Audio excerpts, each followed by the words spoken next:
Using a Chime credit card is simple and can help you manage your finances. Here's how to do it effectively. Activate your card. Upon receiving your Chime credit card, activate it by following the instructions included with the card. This often involves calling a designated phone number or activating it online. Understand your credit limit. Your Chime credit card comes with a credit limit, which is the maximum amount you can charge to the card. Knowing this limit is crucial to managing your spending responsibly. Make purchases. Use your Chime credit card to make purchases both online and in-store, wherever Visa is accepted. Ensure that your purchases stay within your credit limit and budget. Pay on time. Your monthly credit card statement will include your payment due date. Pay at least the minimum amount by this date to avoid late fees and negative marks on your credit report. Paying your statement in full is the best way to avoid interest charges. Check your account. Regularly review your Chime credit card account through the Chime mobile app or website. This helps you track your spending, monitor your available credit, and identify any unauthorized transactions. Build credit responsibly.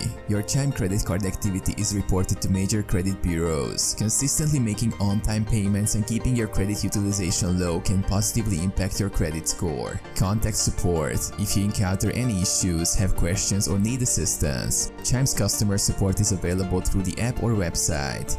Avoid cash advances. While your Chime credit card may offer cash advance options, these typically come with high fees and interest rates. It's best to avoid them if possible. Protect your card. Keep your credit card and card details secure. If you lose your card or suspect unauthorized activity, contact Chime's customer support immediately to report it.